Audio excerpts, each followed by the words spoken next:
Welcome to the Best Me podcast. Your best tomorrow starts today. I'm your host, Ellen Livingston.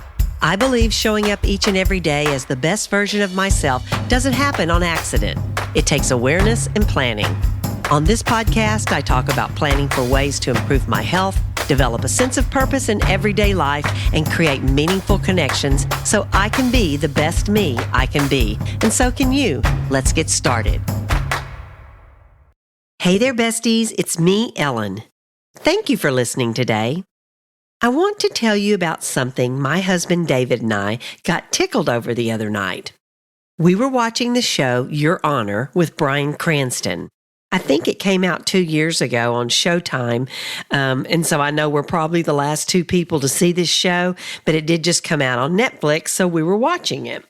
Anyway, if you haven't seen it, there is this powerful, corrupt family, kind of like a mob family, who, if anyone gets in their way, they take care of them.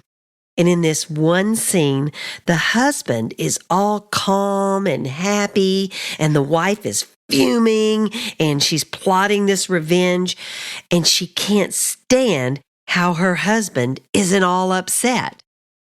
And she walks over to him and puts her arms around him, and she says, "Your tranquility is irritating me." Well, David and I both laughed because we thought it was really funny. Someone was getting irritated because somebody else was happy. But you know me, it got me to thinking. Have you ever had someone get upset with you because you aren't reacting the way they are or the way they think you should? Some people thrive on drama or, they have this knee-jerk reaction to situations, and these same people sometimes can't understand why you don't react to things like they do. They kind of want to suck you into their drama or into their panic. I feel like when I was younger, I would often react to situations kind of based more on my emotions, and later I would regret or wish that I had reacted differently.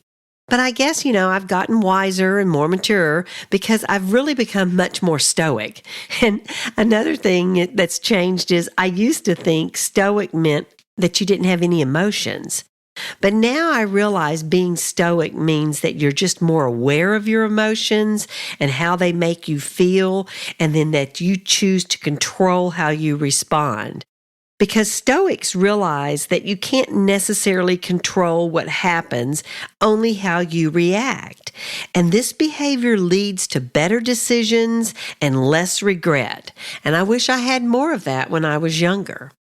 And it takes a lot of practice to learn to take a breath when you have a strong emotion, such as anger or frustration, and to think about an appropriate response. But having emotions such as anger and frustration and disappointment, it's really not a bad thing. In fact, a little of these emotions can really be beneficial. But when you let these feelings take over and control your behavior, you often end up embarrassed or regretful. And being thoughtful about your emotions and reactions can bring you so much peace and tranquility, kind of like the character in Your Honor. Now, for example, take getting cut off in traffic. You could be driving along, having a great day, and then all of a sudden, some jerk will cut you off. And this is an action that makes most of us angry. And if you have a knee-jerk reaction to this kind of behavior, sometimes you do things like you yell at the car or you wave your arms around or yell. And, sometimes people even drive up and give the other driver a certain hand gesture. I wouldn't suggest that. But anyway, it's so easy to let this kind of rude behavior completely change your mood and ruin your day. So if this does happen, it would be so much better if you would take a deep breath and just acknowledge that the other driver is rude and decide not to take it personally. They do it to everyone, not just you, and you choose to not let a rude person ruin your mood.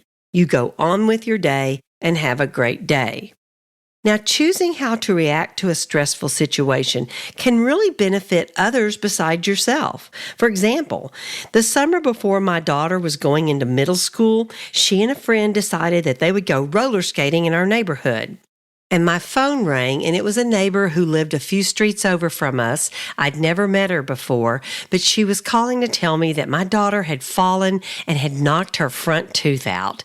Now, I could hear Katie crying in the background, and the neighbor informed me that she was going to sit with her until I could get there.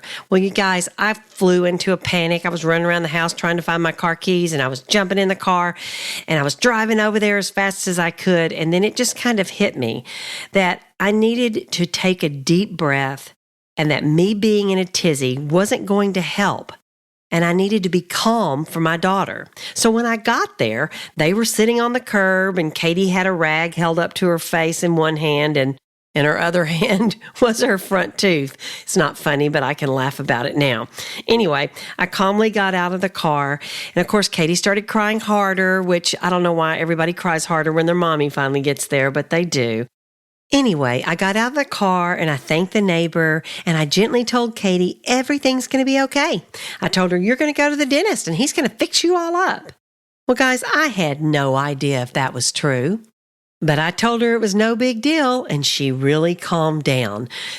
And long story short, her tooth was saved, believe it or not. And later, we did run into the neighbor at a neighborhood party, and she told me she couldn't believe how calmly I had acted during that little emergency.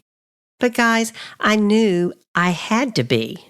Thinking and choosing how to react doesn't necessarily mean everything is always going to work out, but you will be at peace with your behavior in stressful situations, because even in the worst situation, such as the one with Katie's tooth, it did all work out. In some way it would. Even if the dentist wasn't able to save that tooth, we would have done something and it would have turned out okay. And we just keep moving on. And I guess that's the whole point.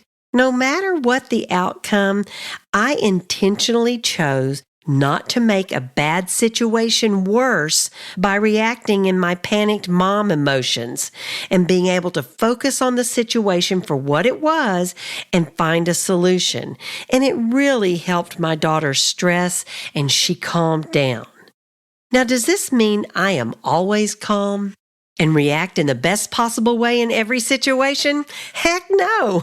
I regularly let my emotions take over. But guys, I'm a work in progress, and each day is a new day to be the best that I can be.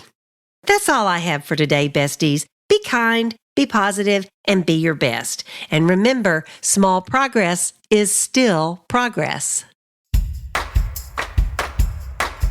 Thanks for listening to the Best Me podcast. If you would like to make a comment, suggest a podcast topic, or just say hi, send me an email at bestmepodcast@gmail.com.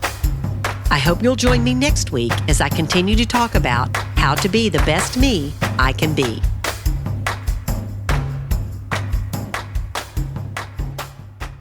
This episode was edited by Adam Boatwright. If you need any help with music, audio and video editing, or digital arts, be sure and check him out at adamboatwright.com.